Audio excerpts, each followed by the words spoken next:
That's here in Austin, and hello to everyone else from our teams from across the globe. Really appreciate you guys joining us this morning. I think this is really kind of an interesting and unique setup that we have this morning. Let me kind of put some context around it for you. As we head into the FY16 year, one of the things I think is really important for us as a function is to really begin to think once again, as we did maybe 4 or 5 years ago when I first came into the job, around what are those things that we can do that would lead to breakthrough performance, not only for our function but also for the company, because at the end of the day, that's why we exist as a function, is to drive the performance of the organization and to accelerate the performance of the company. So as we head into this year, I wanted us to have a session that was really about thinking more along the lines of innovation, breakthrough thinking, specifically to, again, like I said, the function and to the company. And so I think sometimes, you know how Dell is. You just get caught into the meat grinder, right? And you just churn and you churn and you churn. And you wake up one day and you go, gosh, how am I spending my time? And you realize I'm spending all of my time on the tactical, keep the lights on, operational type issues of the day. And that's important, obviously, because that's how you gain credibility in the company, is if you can't do the basics and you can't do the basics well, you don't have any credibility and you don't have any voice, and you ultimately do not have any influence in the company. But if that's where we're spending all of our time, that's not necessarily a great place to be. Because that's not where value is created. Value is created for yourselves, myself, and for the function and for the company when we begin to think about these other things that lead to breakthrough performance on behalf of our team members, on behalf of our company, and on behalf of our customers, and also for our function. So we wanted to have a very special session today that was just perhaps you could refer to it as a kick in the butt or shot in the arm that says, hey, we've got to start opening ourselves up again, opening our minds, thinking about the things that we do, how we do it, the things where we prioritize our time, how we spend our energy and our efforts, and to really encourage all of us to begin to take a more deliberate, outside-in perspective. Get more in touch with what's going on outside the walls of Dell, what's happening in the world, what's happening in technology, what's happening socially, how does that impact team members, what does that tell us about the things we should be working on that could be innovative, best practices, breakthrough ideas, etc. And so that's what this session's all about. So thank you for carving out some time to spend around this. We have Dr. Tracy Island with us today. Cheryl's going to introduce her, but really happy to have you here. It's a real pleasure. So Cheryl, I'll turn it over to you. Thank you.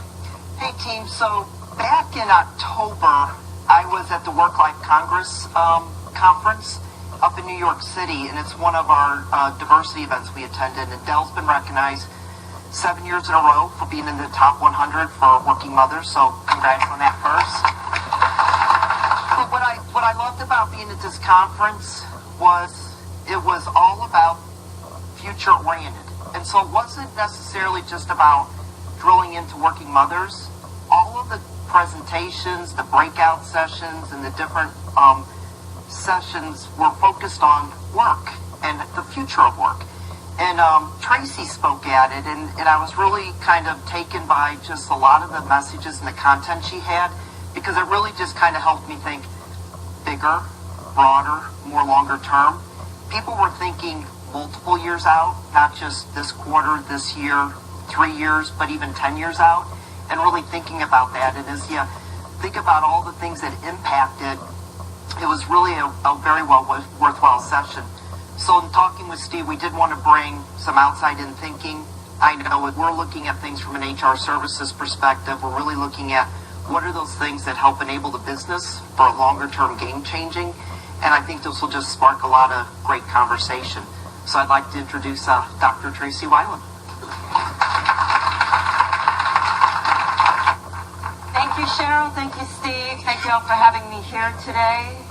what I'm going to do is share with you a similar presentation that Cheryl saw, but a little broader on the future of work, the future skills, and future careers. And it's really an aggregation of a lot of research that I've done over the years with executives like yourself, while being a researcher at Stanford, just to pull together some of the highlights.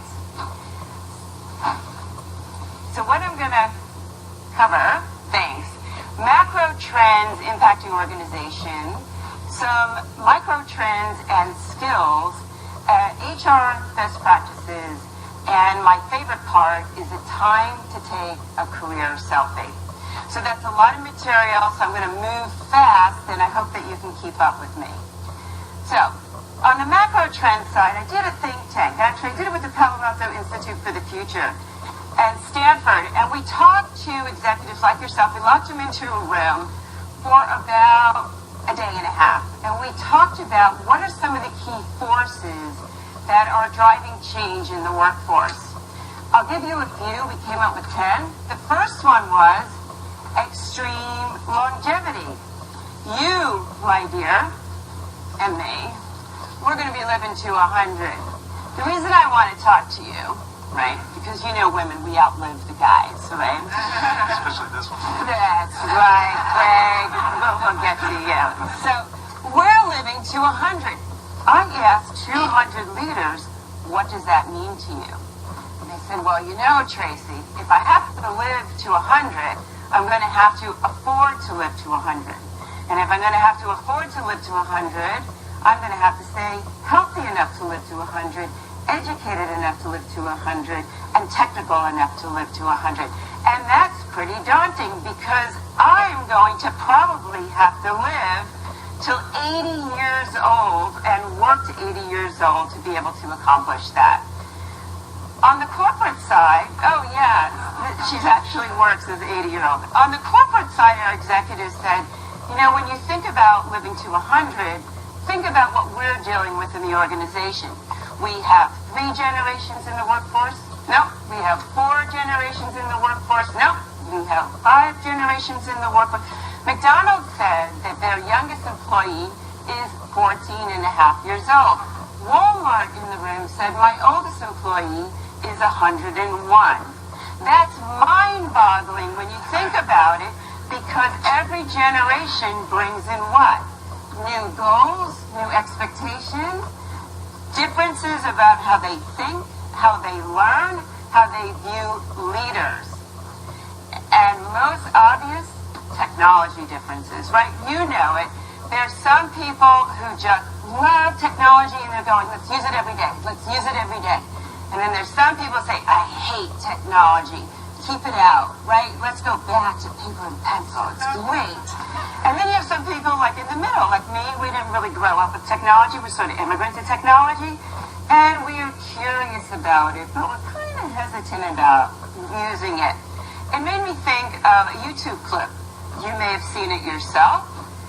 Made me think about multi-generations in the workforce and technology. It's a young woman. She gives her dad an iPad as a birthday gift. And she checks in on him to see how he likes it. He unfortunately thinks it's a cooking utensil. Let's take a look. Sag mal, Papa, habe ich dich noch gar nicht gefragt. Wie kommst du eigentlich mit dem neuen iPad zurecht, was wir dir zum Geburtstag geschenkt haben? Gut. Mit den ganzen Apps kommst du klar? Was denn für Apps? Geh mal bitte die Schrift zur Seite.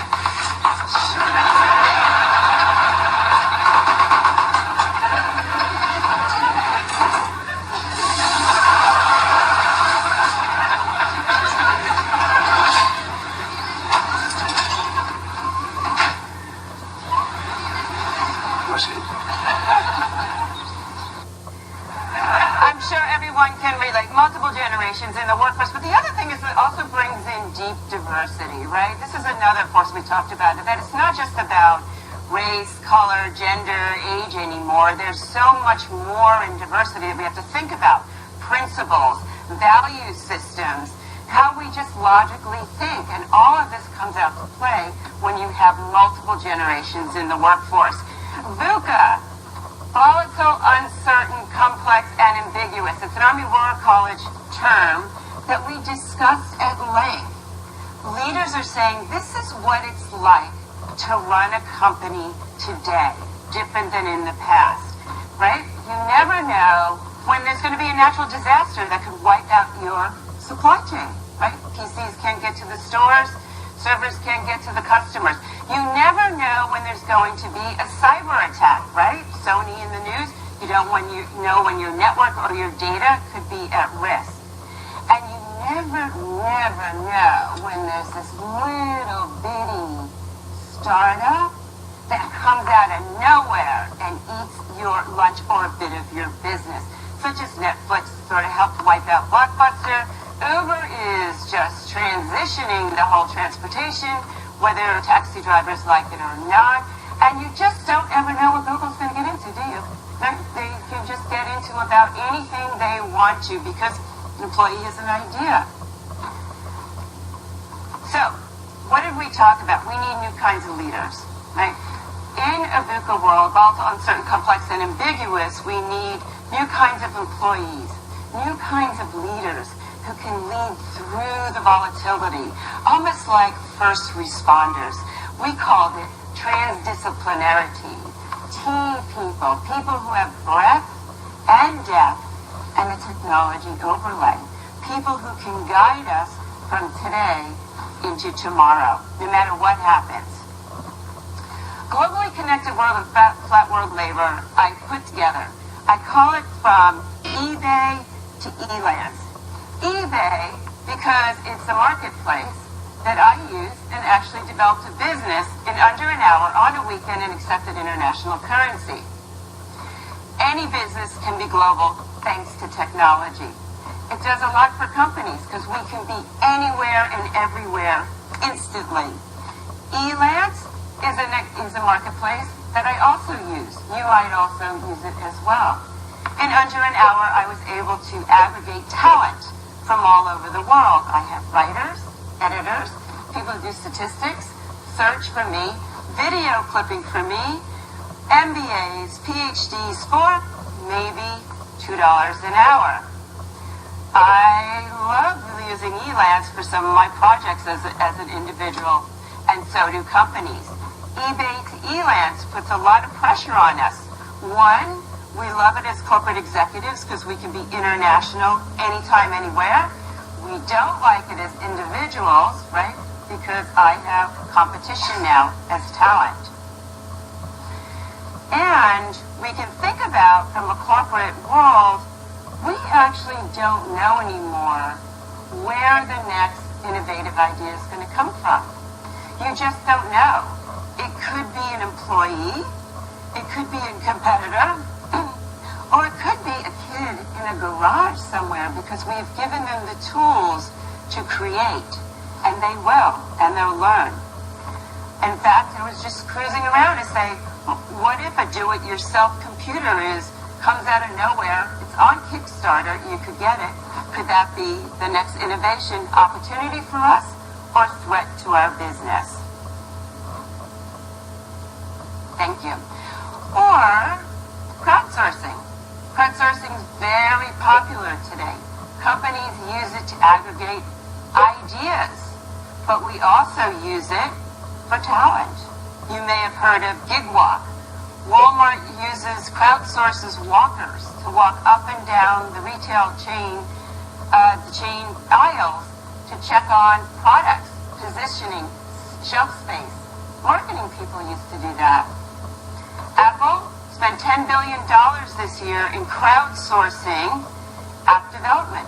They didn't care. Developers all over the world. They didn't have to be employees. You know how to code. You know how to make an app. I'll pay you and crowdsource the talent. Google crowdsources drivers to do Google Maps. Anywhere, right? They get to drive the car and map out the neighborhood. So not only are we crowdsourcing ideas for innovation, we're also crowdsourcing talent, which really makes you think about as an individual. Should it freelance? They're always on top of their game. Or employee.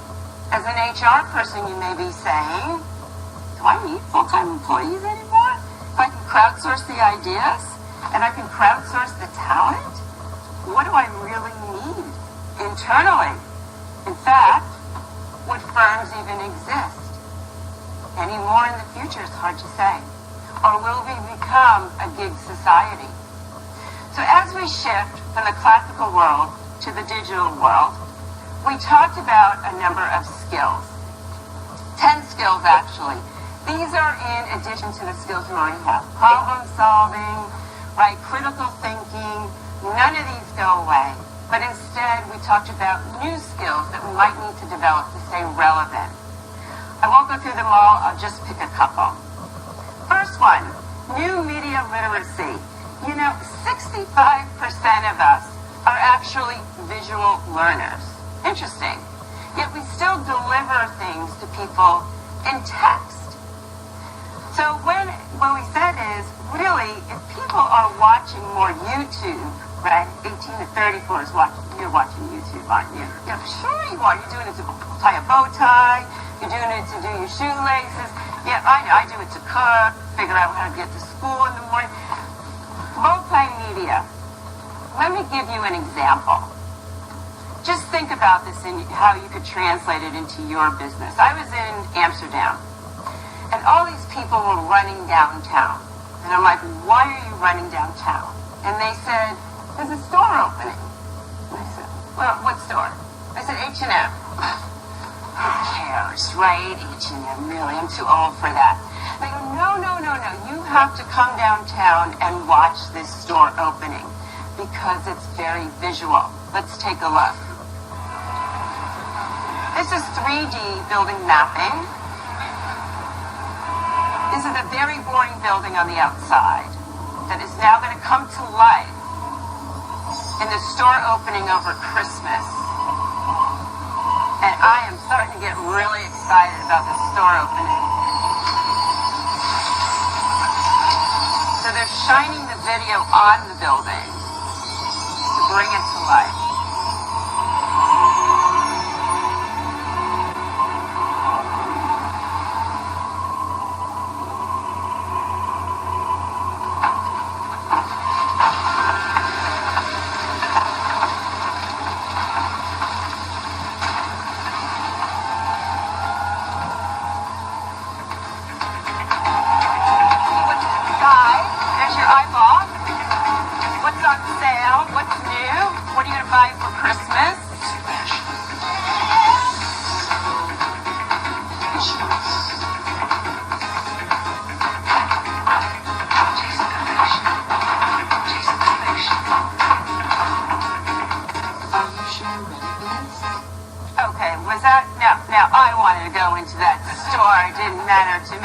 Multimedia is the new text, right? Why do we keep delivering in flat surfaces when we could make that server so exciting? You know, those routers and servers are just so exciting.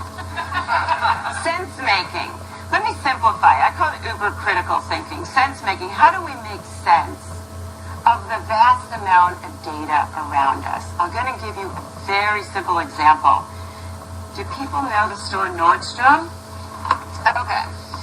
So, this past July, I get a call from Nordstrom. Hello. Yeah, we're going to sit down and talk about this. This was very interesting.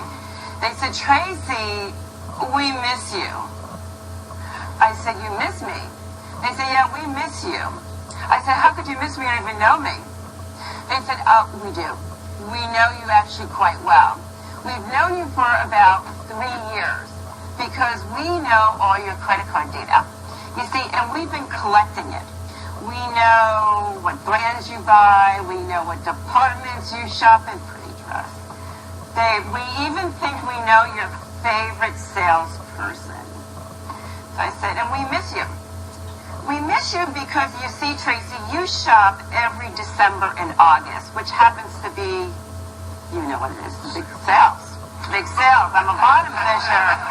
I go for this. He knows. I go for the sales. And I said, you know what happened, Tracy? You didn't come in December, you see? And we were worried about you. We thought maybe you were traveling, you know, because we see your attire, so we figure in business. They said maybe because of the holidays you're with family. But what we're really worried about is that you went to Neiman's or Saks or some other competitor to us. So we miss you. So here's what we're going to do, Tracy. We're going to give you a $100 gift certificate. We're going to leave it right here at the store. And we want you to come in August and come back, right? Of course, you hang up and say, well, that was really, really interesting. And so, of course, I call it Nordstrom HR. Who else do you call when you get a bizarre call? You call HR. And you say, Nordstrom HR, help me. What happened here? And they go, well, Tracy, data scientists. We actually hired some. We have vast amount of data, and we're trying to make sense of it. We're trying to figure out customer patterns. How do we become more intimate with the customer? How can we anticipate what they want to buy, right? And, of course, increase sales. Sense making. The skill of taking the data, making sense of it. Okay. Design mindset. Design mindset, here's how I would simplify it, is how do I design the work environment and the workflow to be the most productive? Work environment and workflow. This could be at the corporate level or it could be at a group level. So let me explain. I live in Silicon Valley. Right now there's mega campuses going on, right? Rebuilding, reinvigorating. Google's doing it, Apple's doing it, Facebook's doing it. And the idea behind it was collaboration, right? If we can get all of our engineers all on campus together, we could get them to create 24/7. We give them free food, we give them swimming pools, Facebook's building dorms, right? We give them shuttle services, right? Who wouldn't want to leave the environment? And engineers, many say, are best when they're together, comfortably collaborating in an environment. But others say that, no, in our think tank, the Cisco's, the Price Waterhouse, the Ernst & Young, they said, we have large groups of professional services. We have large sales forces. They really don't want to be in a dome collaborating and driving into a campus. We really want them to be distributed. So the workflow has to really enable them to be where we need them making money at the customer or on an airplane or in an airport or at a hotel.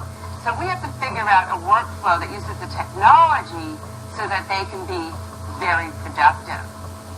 But then others in the research said, we have a lot of researcher PhDs, and they just need to be in their environment, and they do their best research in the middle of the night, or definitely not 9 to 5. So we might need to design their workflow to be a virtual organization. Give them the project, give them the objectives, and let them go into their own environment and get it done. And then finally, the healthcare group said, our customer is the patient. We actually have to think about patient care with care teams. So environments might need to be more pink and blue for kids, and bringing in beds in the children's ward so parents could stay overnight. But maybe a care team is better than just a physician or just a nurse so that they always feel like support. Design mindset. How can you design the work environment or the workflow for your group so that they are the most productive in a digital world? Computational thinking. This is, how do I partner with computers, Not against computers. We're not in a war, like some researchers will say, against computers. But we really need to think about how to partner with them in our work. How do we do this? We had, Cheryl, remember at the work, we had the Watson team there, IBM. And Watson is really I love Watson. I actually stalk Watson. Watson is a supercomputer, right? And I've been watching him since he started in Alameda in California. And a supercomputer with artificial intelligence, I can put lots of data into Watson. Think about Watson reading 10,000 books in an hour and actually reading it and actually learning from it and then being able to actually spit out ideas and hypotheses. That's amazing, right? computation can do that today. So the whole idea is, how can I use a Watson to better the world or better my work? And so at first Watson played Jeopardy on TV. And that was, nice because Watson always won. But then IBM researchers said, well, maybe we could do something better with Watson. How can we do something more compelling? And so they used Watson and went to the Cleveland Clinic and talked to the doctors there who said, our biggest problem really is trying to memorize all those prescriptions and making sure we deliver the right one. Wouldn't it be great if we could have baby Watsons walk around with us and tell us as we put in the information about the patient? And then Watson moved to New York. And Watson right now is sitting in Greenwich Village, I think it is, and aggregating and digesting stock data, but also cancer data. Can we figure out a cure for cancer 10 years sooner by working with a Watson or a computational type of intelligence? The idea is computational thinking. You're working with technology. Are you using it in a way, the databases, the cloud, right? Are you using it in a way to help facilitate your work? Or are you here and the technology is there, right? And you're afraid to touch it. But if you can start thinking using the technology, you might be able to solve problems sooner. Okay, social intelligence. We're in a flat world. You're in a new Vision 2020. And social intelligence really relates to, as a leader, do people follow you? Hierarchy is gone. Can you influence people in a way that they're so compelled that they want to hear what you have to say as a peer? As a team person, being on a team, do I want to team with you? There's some companies that have people pick your teams and get voted on or rejected off, right? Can you communicate? Are you aware of how your communication, your personal brand is perceived? It's very important as you move into this flat world, because the hierarchical power does not mean anything anymore if someone doesn't want to follow you. So social intelligence is more than emotional intelligence. It's really understanding your ability to get along with people and have them cooperate with you, even in a more challenging environment, which is virtual, using some of the technologies that you use. Novel and adaptive thinking. Here's how I want you to think about it. Can you borrow a trend or a technology, can be from any other vertical sector, and use it to resolve a problem that you've already solved in a unique or better way? Novel and adaptive thinking. Think about a technology you might be able to borrow or a trend, resolve a problem that you already solved in a different and unique way. Let me give you an example. 3D printing. Big deal in manufacturing, right? 3D printer, you put in liquid plastic. Now you can print prototypes. You can print toys. You can print icing for a wedding cake, quite frankly. You can print anything now in a 3D printer, and they're in the stores. So here's a physician who says, I do reconstructive surgery, and I do it quite well. He does it quite well. He does chins, noses, ears. But it's not real. It's kind of like plastic. And he said, what if I could take a 3D printer, fill it with human cells, and print an ear, and use that instead? Borrowing a technology from manufacturing, 3D printing, bringing it over into the lab, can I resolve a problem that I'm already solving reconstructive surgery in a new way because it's different and it's better? Let's take a look. Dr. Benasser. I'm Dr. Benasser, and my lab makes ears. This ink is actually a living ink. It contains living cells. It's alive when we put it into the printer, and it's alive when it comes out of the printer. The real power of the printing technique is that it can be used to make geometries that you just can't make with any other technique. You can make parts with holes in them. We can layer and cover and put different cells next to each other to create really the complex organs that make up our bodies. And after 2 months in an incubator, the tissue fills in and looks white, just like real cartilage. What happened? Oh, okay. Okay. Did it just, oh no, it's probably just cut up. That's all right. Oh, thank you. Oh, okay. The battery's going. Okay, thank you. Novel and adaptive thinking. So what he did is he took the cartilage, right, put the cells into the printer and created new ears, right? Different, healthier for the patient. Okay. So now what I'm going to do, this one is, okay. Let me just go back. So I thought what I would do next is go through some micro trends, some workforce trends that might be helpful for you. It's from my research with HR executives for Employed for Life to talk about what are some of the shifts that are happening in the workforce that we may need to be aware of. And it came up with 10. One is the loyal worker is replaced by the entrepreneurial employee. Succession planning starts at day one. So today, the person who comes in 9 to 5, does the task job, isn't good enough anymore. What HR executives are expressing is that we need employees who really look at their jobs like a CEO. People who come in and start thinking through the larger strategy, that T person. What can I do in my job today like a CEO? Number 2 is the tap on the shoulder is over. You know, I meet so many employees today who actually say, you know, I've been at this company for 20 years, 30 years, and then this little whippersnapper comes in and just grabs that management job right from underneath me. Right? What happened? What happened is that employee was probably doing trend number 1, producing results, viewing their job like a CEO. If you think that just longevity is going to ensure promotion, that's sort of out the window, right? So, tap on the shoulder is over.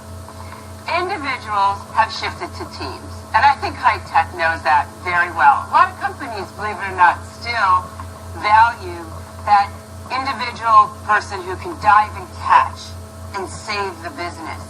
But today, as you know, it's all about teams. But it's not just about teams. It's being a team leader who can help maybe B players become A players on the team and bring everyone across the line. Corporate culture is the glue. I say to people, culture can actually kill you. And I'll tell you why. Have you ever joined, well, you're at your happiest firm, but have you ever had an experience where you were in a firm and you jumped in and got the job because you thought that it was going to be vanilla? As my colleague said, it used to be you wear a blue suit and every company is exactly the same. And you jumped into the job and you got in for 2 weeks and you realized, something's really wrong here. I don't fit and I don't want to quit. So I'm going to tough it out for 5 years or 7 years, right? Unless the company figures out, you really don't fit. So I'm going to give you the boot in 3 years, right? Corporate culture is actually very important today. It's sort of the sticky glue. It's the glue that attracts employees in, but it's also the one that defines how work gets done. So working at a Dell is really different than working at a Google, which is really different than working at a HP, right? They're very different from each other. Do you know that? Are you aware of that? Do your employees know that as HR leaders? Corporate culture is the glue. Making your manager look good is replaced with strong employee brand, right? It used to be that the manager would tell us, right, if we can make the manager look good, then we would be fine, right? And if he looked good, if she looked good to her boss, then everything would be just fine. We'd all get bonuses, nothing would go wrong. But now it's very different because you think about it, the first person you meet in a hotel is probably not the general manager. It's probably the bellboy, the reception desk, right? The first person when you're making an online purchase is the call center, maybe Dell call center, right? The first person that you meet when you're selling, it's probably not Michael Dell. You're probably going to meet the salesperson in the sales force. And the first person that you meet on the airline is probably not the general manager of United or American Airlines. It's probably the flight attendant or someone in reservations.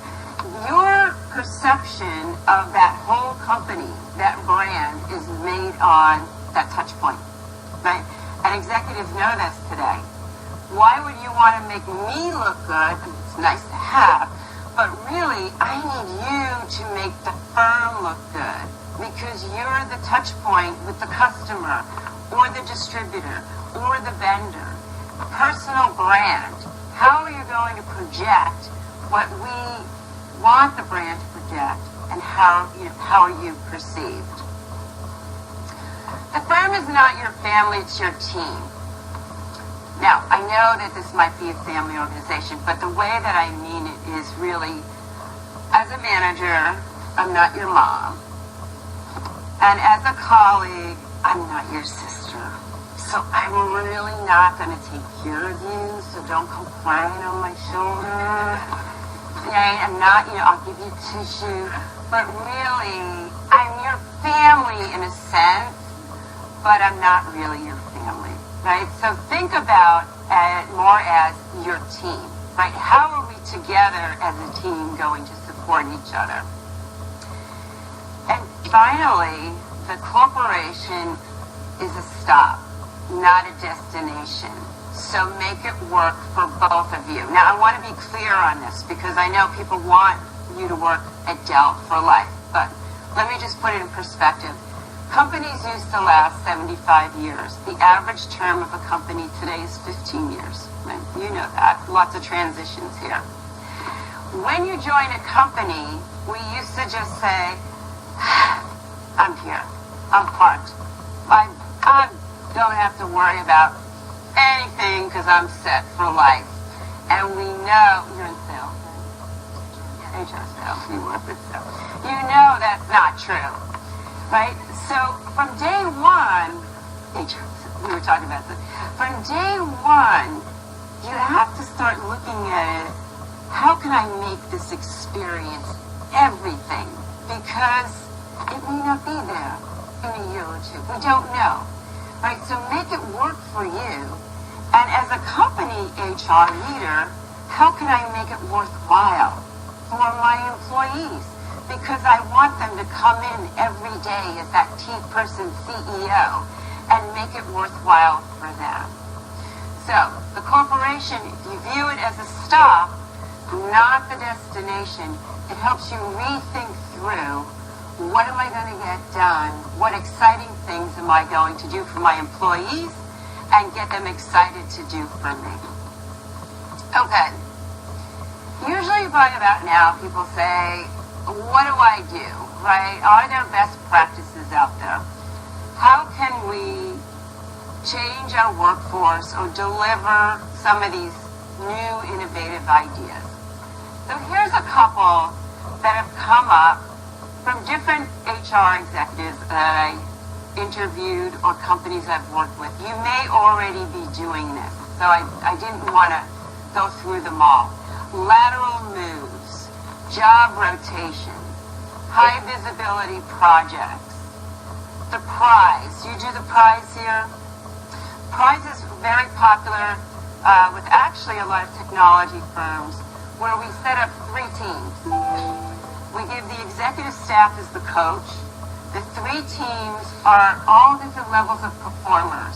They're tasked with coming up with a new business unit or product or service that can actually generate revenue for the company.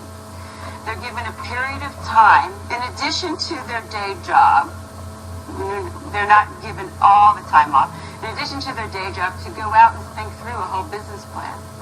Executive teams are coaches, so they can call on the CFO for help. They can call on maybe the CEO gets involved for help. And after a period of time, which is very capped, 6 months, they come back and they present their ideas. To make it really spicy, you can bring in some VCs and you can have a prize. a cash prize for external. Internal, it's you get to set up a business unit, fund it. Very exciting, a way to invigorate groups of people from all parts of the company and get them to work together. Cross-functional teams, internships and externships. Can we rotate and borrow people? One company actually does it with customers and vendors.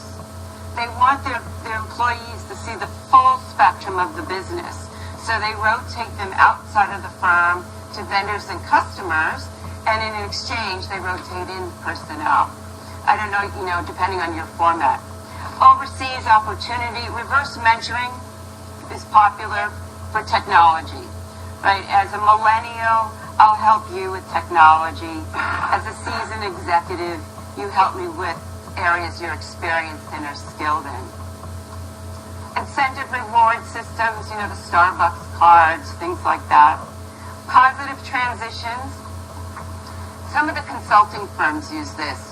When you know that there's a high performer in your team, but they just don't fit that culture, can I liaison them out positively to a customer or vendor where they could be a better contribution, make more contributions?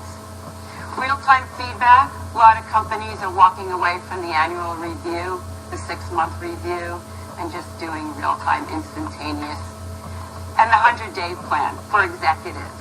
You're hiring in a new executive. Some companies say give them 100 days.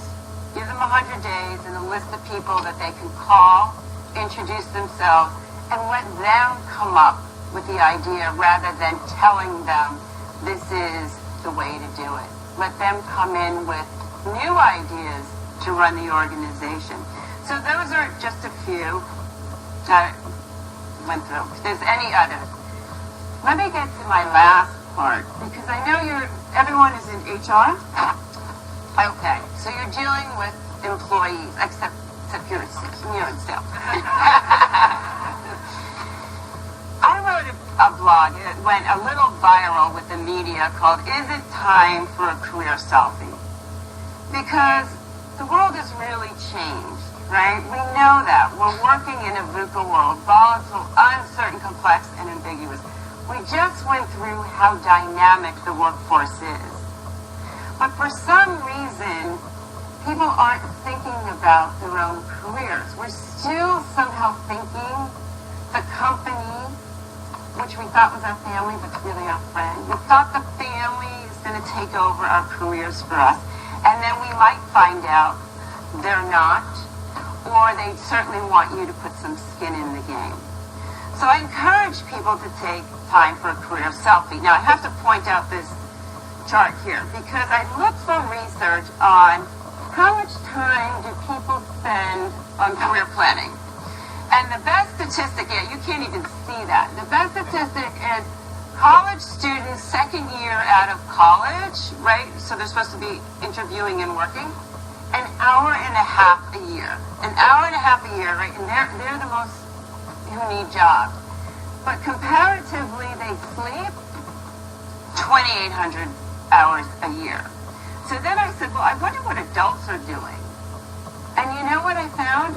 I couldn't find any on career planning because what are we doing? We're buying cars, we're planning a vacation, we're house hunting, we're planning a wedding, we're going to school, we're doing chores, we're eating, we're drinking, we're doing leisure, we're doing sports, we're doing March Madness, right? We're doing everything in our life but career planning. But why should I care?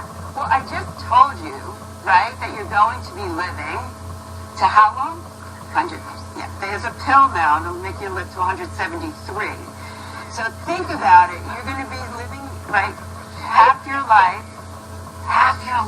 working, and a third of your day, although they tell me Dell employees work more than a third of their day, working. Why on earth would you not do some career planning, right? And I went to look at the research to see, how many careers am I going to have? How many jobs am I really going to have? And here's what I found. The Bureau of Labor Statistics in 2012 said, we can only measure baby boomers because that was the population that kind of went in the workforce at the same time and exited at the same time. So we could kind of track how many jobs and careers they had between 18 and 46. And it was about 11 jobs in 3 months. Now it's 11.3 jobs. Now when you look at the younger generation, we can't even figure out. We don't even know what a career is anymore, right? We don't. So they can't even factor in. So you're going to have to expect that you're probably going to have 7 or 8 careers. Careers, not jobs, careers.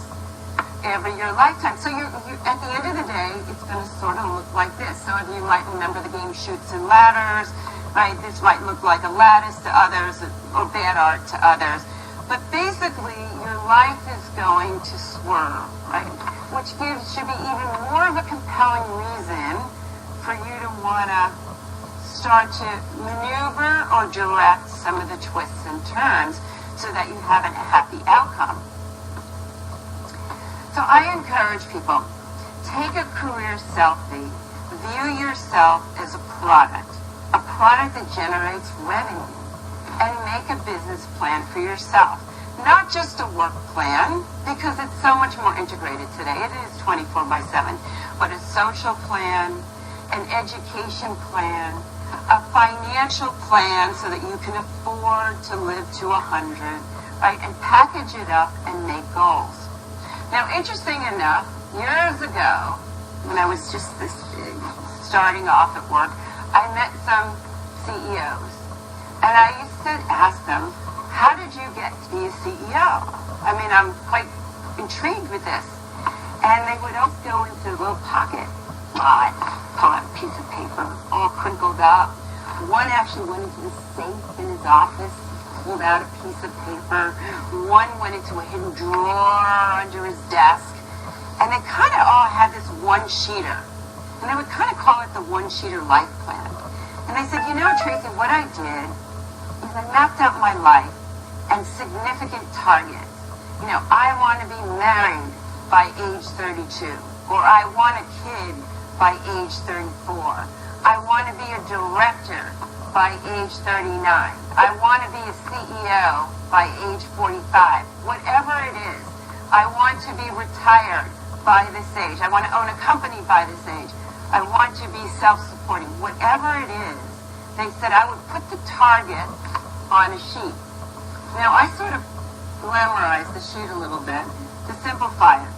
But think about putting across the top the decades of your life.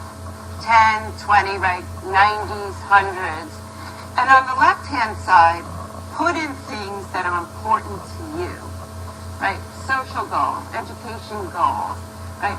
Financial goals, work goals, and start to put some targets. You put targets in, it's amazing you get there. What's also amazing is the energy you start to think through. What am I doing in my 20s to get to where I want to be in my 50s? What am I doing in my 30s that I want to be where I want to be at 85? Right? What are you doing today to make sure you get to the goal? Then you can grind down even more and get to be obsessive about it like I do with annual plans, quarter plans, and day-to-day plans to say, am I still on track? How am I going to get through this degree? How am I going to get through? How am I going to be here? One-sheeter, it can be amazing to help you set goals, help your employees set goals to get there. If you never write it down, it just goes away. It's just amazing. It goes into Tomorrowland. You write it down, you face it every day, it's there. Okay, this is the last slide. I have to end with the video because I am a multimedia thinker. I like the story behind this. You probably have seen it. It's on YouTube. It's called Virtual Choir. The story that was relayed to me from a music teacher was very compelling. He said, there's a music teacher conductor. His name was Eric Whitaker. He had a student, 14 years old, Gen Z, right? Instead of meeting for class, she was prepping her song. And she decided to email it to him. You know, kind of do it on her iPhone, send it in and say, what do you think? Instead of waiting for class. He looked at that and he said, well, that's very interesting that a student that young, right, would thoughtfully think about taping themselves and sending it to me. In fact, this is so interesting. Why don't I reach out to all the students in the class and say, why don't you tape yourself and send me the same song? In fact, why would I limit it to just my class? Why don't I reach out to other students or people who sing? Why should I limit the learnings and this to just my group? Well, it sort of went viral because music teachers picked it up. It went all over countries, right, states, cities, all ages. People sent in their videos. And novel and adaptive thinking and multimedia, he put it together into a virtual choir. I'm going to play to you, this is I think his third virtual choir. He has about 8. People vie now to get selected to be in his virtual choir. You would never expect a virtual technology creation to be as interesting or maybe more interesting than the real thing. But you can take a look and decide. It's quiet at first. Also note he uses a lot of multimedia additions to it too to make it visually interesting.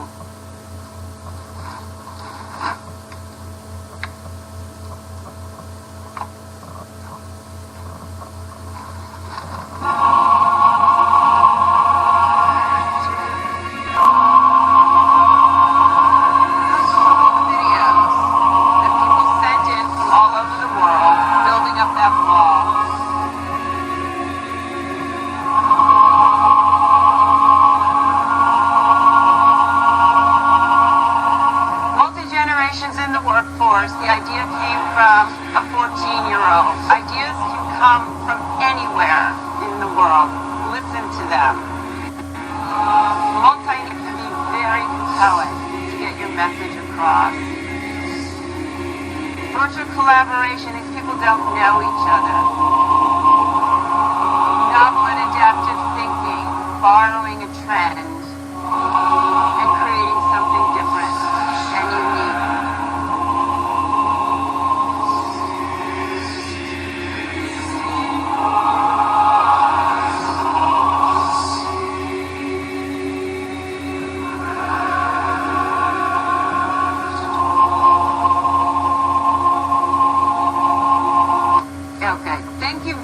I appreciate your time this morning.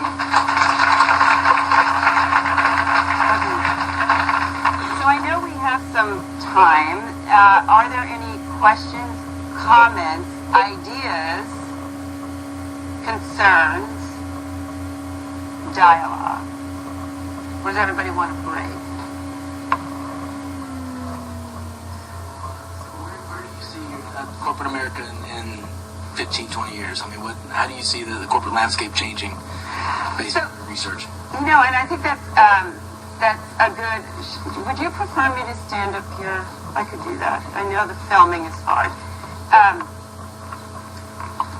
It's very dynamic right now. A lot of the research is suggesting that we will continue to have smaller, more nimble firms, right? A lot of energy around crowdsourcing, a lot of energy around increase of freelancers and talent, mostly because will the job be a life job or is it a completion, right? Are we swarming to create a project and then we move on?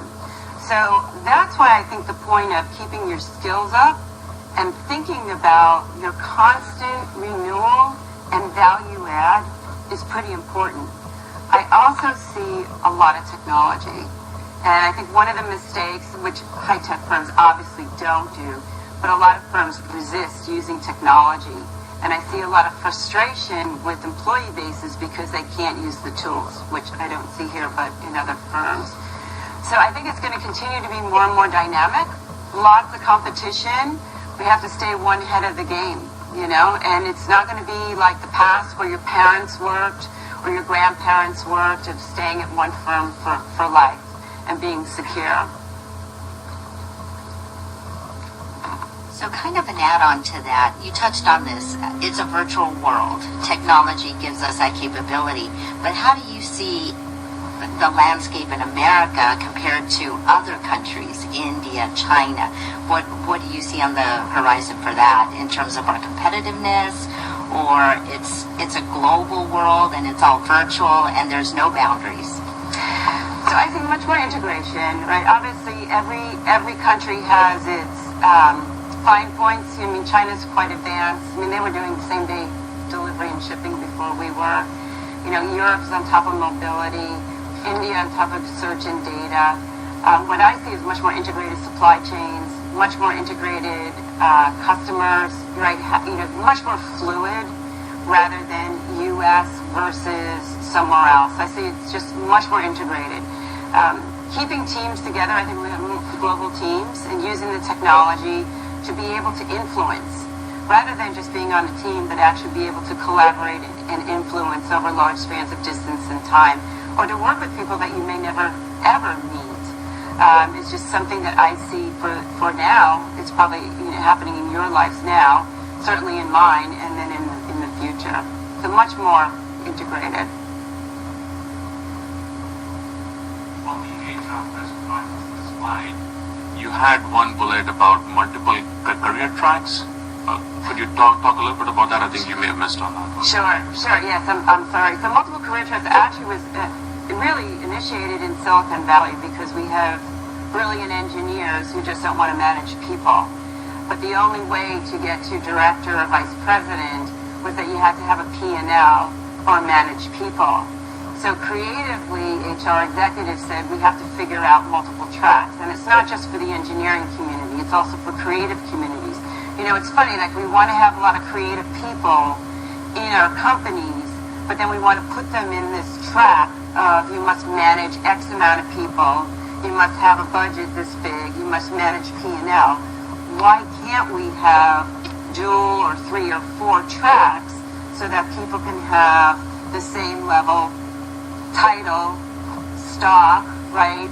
All of the goodness that VPs get or directors get. So the idea was, let's start thinking in terms of worker productivity and keeping workers informed and retain them, and it fixed this problem, right? Because you have engineers and creative people who walk out the door because it's just not what they're good at. But you can't put an ops person into a creative role either. So why all of a sudden are we prioritizing operations over creativity or some other thinking? No, it's a good one, and I apologize. Were there any other ones that I missed on there that...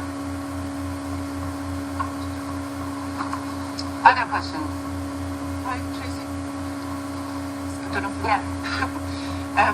So you talked about crowdsourcing, and we have started to use crowdsourcing internally here at Dell to solicit ideas from the crowd.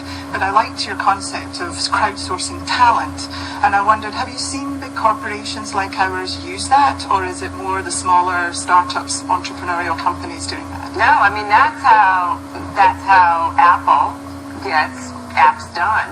So they paid out $10 billion to over 6 million developers. They crowdsource the talent. So it's really happening at a large scale. And when you think about it, it's pretty scary as an individual. Is a freelancer keeps their skills very sharp, because they never know when they're going to get the next job. They're always vying for that next position. As an employee, I might take a break here and there or float a little bit, right? Because I don't have that same kind of urgency. The companies are looking at that saying, maybe the best talent is not inside. Maybe the best talent is out there. And maybe I need a better mix. Maybe I need to start attracting in some of these creative types. And very good creative types cost a lot, and they get picky. They don't want to work. What do you mean I got to wear a badge, right? What do you mean I have to go into work from 9 to 5? What do you mean I have to use your phone, not my phone? What do you mean I can't telecommute, right? You've been there, you've heard this. So there's a lot of creative types, right, or programmers who are saying, I'm worth more outside the firm, right? Because I can sustain myself and probably make more money as an individual contributor. In fact, there's a lot of benefits now being created for freelancers, health, legal. So do I really need the firm? The firm used to be the safety net. So do I really need it? And so, yes. So there are firms. Walmart, if you think about, growing up, I remember my dad was in marketing, going up and down the aisles. That was his job, counting bottles. That's totally outsourced now. We don't need that, So different functions can be outsourced. And aggregated. Yeah. HR? Well, let's think about that. Certainly better. I mean, there's certainly different functional areas of HR. Can be, some people say that the analytics will, I'm sure Cheryl will have a lot to talk about analytics, could wipe out pieces of HR. I mean, you have to really be very candid looking at your job. Are you really needed, or could either an outside person or automation do pieces of what you do? If the answer is yes, and be very candid with yourself, look it up on Google if you think no, and say automate my job, and then think about how do I stay above that job, right? How do I make that compelling, great next step so that I'm not displaced, or revenue, right, goes down, right? So think about how do I create value add to myself so I'm always scarce. The skills that I have are scarce, so I am very compelling. If, God forbid, there's a transition or a change. Good question. Tracy, Tracy, I've got a question from the web Oh. forum. So this is from Sumit in India. He says, how does one plan for the next 30 to 40 years when the landscape is changing so fast in regards to what's relevant today is suddenly not relevant tomorrow? Yeah. So I read. Number one is read. Read and watch everything. You know, you hear it all the time. I actually just try to internalize that. Watch, read, keep on top of more than you ever have in your life, because that's where you're going to use it, whether it's in the news or whatever your documents are, number one. Number two is revisit your plan all the time. You know, making a year plan is nice, and making the decade plan is nice. Revisit it. I rigorously revisit every quarter and then every few weeks to say, am I still on track? What changes? If you're good with data, start tracking the data, right? You know, I look at who was interested in me last year? What does that mean for this year? What trends and patterns can I tell? Right? You can start to track your own data to see relevancy. Very good question. Thank you. Yeah.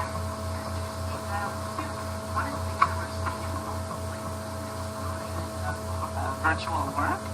Can you give examples of companies that have been effectively been able to drive that corporate culture in this massive virtual environment? Yeah. So I'm going to speak from my own experience, because I was part of the startup team for virtuality at Cisco, and I would say that they have done it better than other companies that I have visited or worked for. Everybody had tools. I think that was the one. Everybody had the tools all the time, the same tools, and it was reinforced in the culture. Some statistics say that 50% of Cisco's workforce was virtual. I certainly was. My whole team certainly was. But it was the tools and the technology and the ability to use with ease. So there were telepresence rooms, obviously, everywhere that you could hop in, not under lock and key. You could just hop in and dial someone. Every desktop had WebEx. Same time was the instant message tool that everybody used. So there were applications that were pervasive, and it would be unusual if you didn't have it. In other firms I've worked, the issues I see is that the executives get to use telepresence, and then the employees get to use the phone. So there's not that sort of evenness of technology. I understand that IBM does it quite well. Price Waterhouse, a lot of the consulting firms do it quite well because they have to, right? You're thinking through the workflow and the productivity. Where do I want people to be? So how can I facilitate that seamless connection? Overseas, I don't know.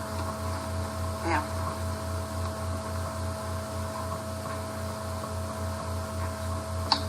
Unrelated to the earlier question, so Dell very much advocates for connected workplace, and we get a lot of advantages for that. But you highlighted earlier that other companies are building these big Uber campuses and trying to bring folks to central locations. Yahoo recently changed their position on connected workplace and have now advocated for everybody to come to campuses.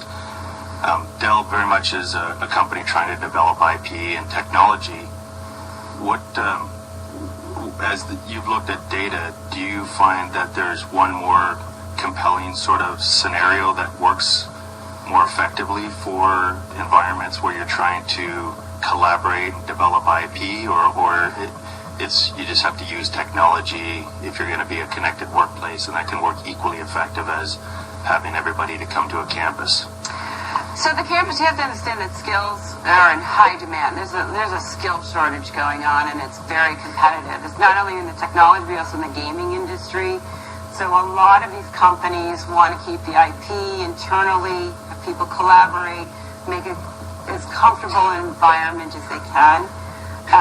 So I understand that whole mentality, right? How can I make this beautiful, right? Google's doing gorgeous things now, throughout Mountain View. So that I can connect.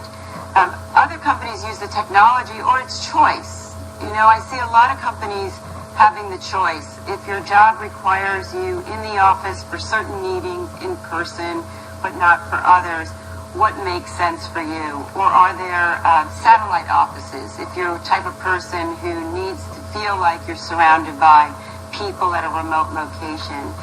So I don't think it's any one solution. What it is mapping out the productivity of your teams and the realities of your business, if it's intellectual property, and figuring out what makes sense. Is it flex time? Is it virtual? Does it have to be 100% of anything? I think most people realize that employees' lives are 24/7, and that we have to figure out work and all of these other facets of our lives. And we certainly have a lot more tools today so that we can do it, using mobile devices or video or Skype or whatever your tools are. So I think it's just really up to your teams to figure out, and it could be down to the group level. That's why I emphasize we don't have to do it with everybody, because maybe your group works so much better. I read about this group in Europe that share a person's home. They decided that they wanted to be together, but they didn't want to go all the way downtown into the office, so they moved home to home, right? And they pick a day of the week, and that's and that person does the food, and that person does the drink. So I think if you can think through productivity and workflow, you could probably come up with some very interesting ways to keep your teams oriented. When I had very large distributed virtual teams, it was the offsite, going to an interesting place. And that's where we got together, like you do today, and have a good time. So it just depends, again, on your organization. Thank you.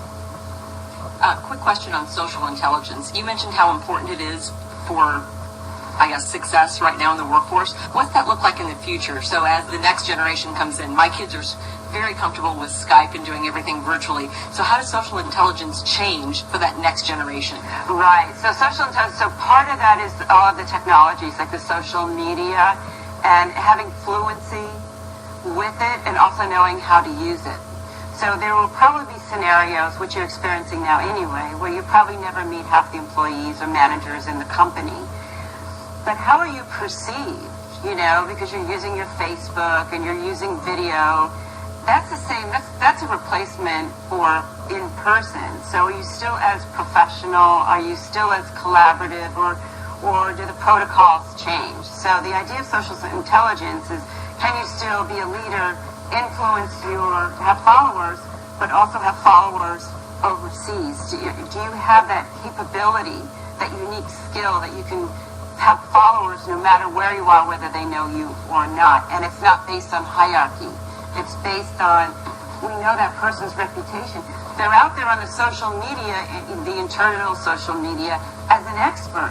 I know who to go to when I have a question about servers, because so-and-so is constantly publishing ideas about servers, or I know who to go to for marketing because so-and-so is constantly publishing tips and pointers for our colleagues, right? So you're teaming up using the social media without having someone telling you so. So it's all wrapped into personal brand, influence, having the technology overlay. Yeah. Tracy, you gave the Nordstrom example. And at first, you're like, well, I'm kind of intrigued. it's also kind of creepy, right? And so you called HR to learn more about it. And as we think about, like in HR, we sit on a wealth of data, as you can imagine, and there's a lot of potential and opportunity in that. I was wondering if you could share any examples, other examples in companies where you've seen that sort of use of data intelligence really work for people, really improve the employment brand, and examples where maybe it felt like things were being done to people and could potentially damage kind of privacy, trust, or the employment brand. Yeah, so data analytics, big hot topic, people analytics. I'm going to let Cheryl respond to that because, the cases, I would have to dive deep to give you cases of how people are specifically using it in HR. That's not my particular expertise. In terms of, SAP obviously has a lot of cases with using data analytics because they have the tools there. Or whether scoping out people's tenure, employment patterns, retention, turnover. I mean, this is how a lot of discussion is around diversity and inclusion. What's happening with our people? Are they staying long? What should we pay attention to? What are some of the trends?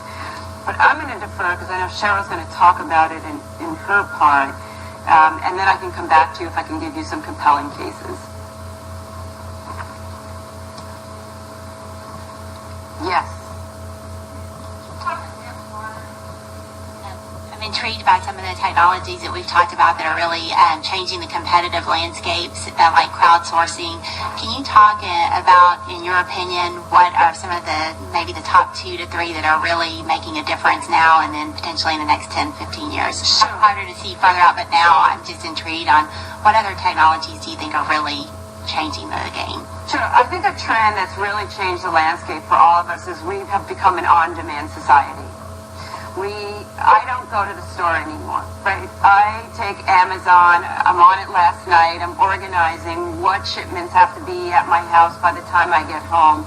I use Google Express, right? So to make sure when I do get home, the groceries show up or whatever I want. We have become an on-demand society, and that has just shifted how we do business, right? You're probably obviously feeling it. I don't want it tomorrow. I want it today. All of a sudden, I have this urgency where I don't want to sit in a car. I don't want to wait on the line. And so I think that's something that right now, I want an on-demand ride from Uber. What can I do there? Second one is sharing. We're a sharing economy, and that's why Uber is so intriguing. Why buy a car when you could share someone else's car, and at the same time it could be on demand and they could make money off of it. So I think this whole idea of sharing assets, sharing ideas, sharing a lot of things is something that could impact your business. The cloud, obviously, why on earth do I have to go into a physical location anymore if I can get all of the things that I need outside? Why would I even need to bother, right, with physical things anymore? Augmented virtual reality is a big one.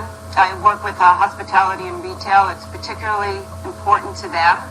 The mall. If I'm not going to the mall anymore, how are you going to get me to the mall and keep me engaged? So part of it is entertainment, and part of it is online. Right, broad omni-channel, how do I get my products and services? And then gaming. Very interesting enough in HR, I was reading up on companies like Deloitte and some of the consulting firms in order to shift the numbers, balance the numbers of employee hires, or using gaming techniques so you never meet the individual, right? And you can sort of move them through the interview process without anyone jading some of it.